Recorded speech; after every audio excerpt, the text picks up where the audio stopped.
Haleluya, selamat pagi, selamat siang atau sore semuanya, apapun keadaan dan jam berapa saudara jumpa dengan saya, terimalah salam sejahtera dalam nama Tuhan Yesus Kristus. Haleluya, puji Tuhan. Luar biasa ya. Tuhan sangat mengasihi kita dan mau melimpahkan segala anugerah yang hebat. Ya, kita nyanyi dulu.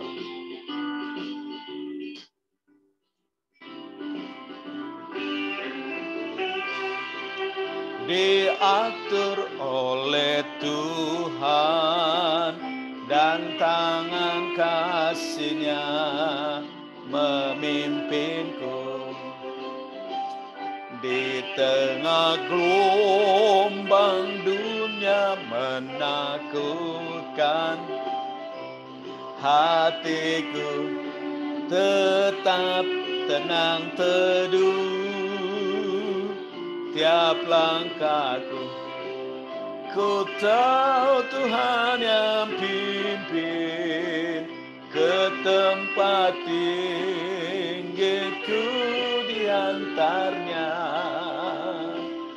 Hingga sekali nanti aku tiba di rumah Bapa surga yang bakal. Oh, glory.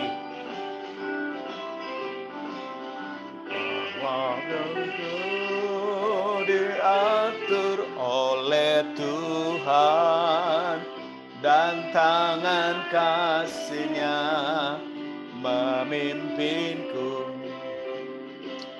Di tengah gelombang dunia menakutkan, hatiku tetap tenang teguh. Tiap langkahku, ku tahu Tuhan yang pimpin ke tempat tinggiku dihantarnya. Hingga sekali nanti aku tiba di rumah Bapa surga yang bakal. Di rumah Bapa surga yang bakal.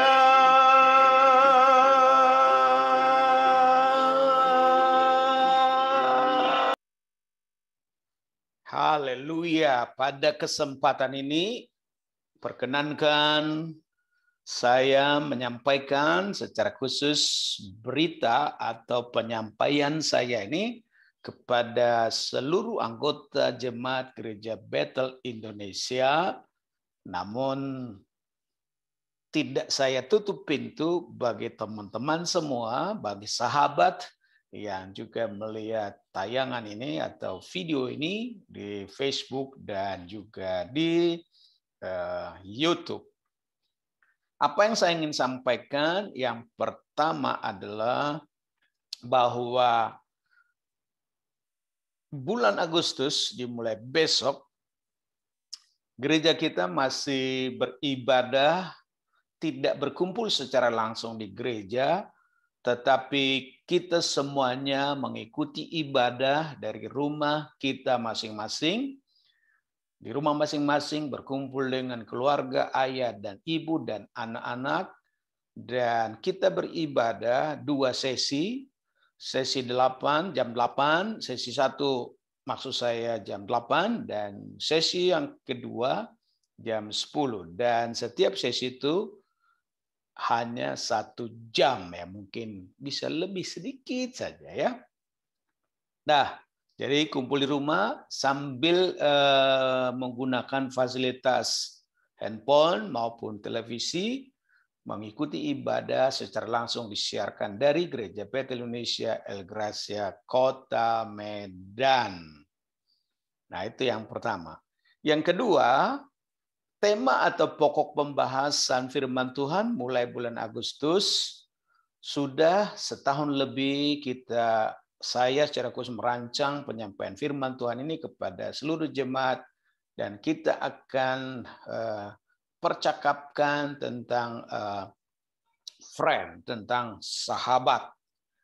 Itu sangat penting jika kita lihat dalam permulaan Alkitab. Tidak baik kalau manusia itu seorang diri. Dibutuhkan kawan, dibutuhkan sahabat, dibutuhkan teman. Namun kita akan lebih perdalam tentang kenapa Tuhan Yesus katakan, kamu tidak saya sebut lagi sebagai hamba atau murid, tapi sebagai sahabat. Itu sangat penting kita dengarkan dalam minggu-minggu yang akan datang. Kenapa seperti itu? Sebab ada dua hal yang perlu menemani penyampaian firman Tuhan.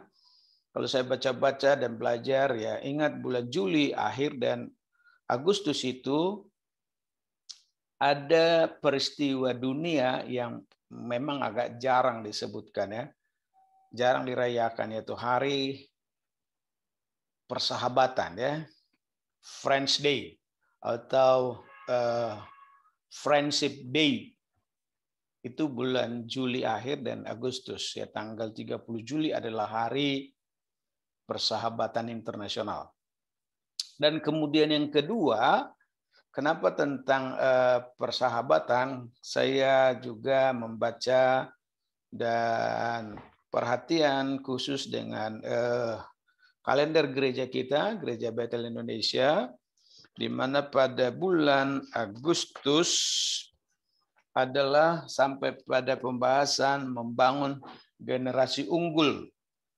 Generasi unggul itu dan topik-topik yang jelas sangat luar biasa menarik, antara lain menjaga pergaulan, menjaga bagaimana pengembangan potensi diri. Nah, potensi diri itu tidak bisa tidak lepas dari bagaimana membangun pergaulan, persahabatan. Dan kita akan dalami secara khusus itu kenapa sahabat, bukan kawan, bukan teman, tetapi sahabat. Dan nanti kita akan dalami itu dari firman Tuhan, Kejadian secara khusus, dan juga beberapa peristiwa bagaimana persahabatan ditulis dalam Alkitab dan juga dalam kitab Amsal dan dalam kitab-kitab yang lain, termasuk dalam pribadi Tuhan Yesus Kristus. Karena juga setelah belajar itu ada banyak orang yang menyampaikan dan juga setuju dengan perkataan ini bahwa sahabatmu adalah masa depanmu. Ya, show me your friends and I will show your future. Yang artinya tunjukkan padaku sahabat-sahabatmu, maka saya akan nyatakan padamu masa depan. Yaitu berarti persahabatan itu adalah masa depan. Dan Yesus adalah tentu sahabat kita yang sangat sejati dan sangat sempurna. Ya, karena itu saya berharap saudara jangan kehilangan kesempatan setiap sesi dalam penyampaian firman Tuhan. Belajar, kalau kurang diingat, putar lagi, sampai ingat dan lakukan. Persahabatan kita menentukan masa depan kita. Persahabatan kita menentukan juga di mana kita diposisikan, ditempatkan oleh Tuhan. Nah, ayat-ayat yang akan kita hafal adalah Amsal pasal 17 ya. Gampang ingatnya, A17. Nanti lihat itu ya. Sahabat itu seperti apa. Lalu kemudian Yohanes pasal 15, 13, 14, 15. Apa kata Yesus dengan istilah sahabat? Atau apa panggilan kita? Posisi kita di hadapan Tuhan Yesus. Ya, saya berharap besok ikuti ibadah yang ditayangkan langsung dengan beberapa hamba Tuhan dari gereja di rumah masing-masing, dan ingat ibadah kita persis seperti dilakukan di gereja. Siapkan diri, siapkan pakaian, duduk dengan baik, ajak ayah dan ibu dan anak-anak bersekutu bersama dan siapapun yang ada di rumah untuk menikmati hadirat Tuhan. Karena kita juga percaya di mana 2-3 orang berhimpun dalam namaku, Tuhan Yesus ada di tengah-tengah kita. Demikian pengumuman dari saya. Salam sejahtera. Sampai jumpa besok dalam ibadah online. Dan jangan lupa juga berdoa buat Indonesia supaya merdeka dari coronavirus 19. Selamat dan bangsa kita diselamatkan. Merdeka dari perbudakan dosa, merdeka dari corona, merdeka dari intrik-intrik yang merusak bangsa dan negara, dan kita terus satu, Indonesia satu dalam Tuhan, dan jayalah kehidupan kita. Bersama Tuhan kita lakukan pekerjaan besar, setia terus dalam Tuhan. Saya Pendeta Yafet R. Marbun mengasihi kamu. Tuhan Yesus memberkati. Shalom, shalom. Haleluya.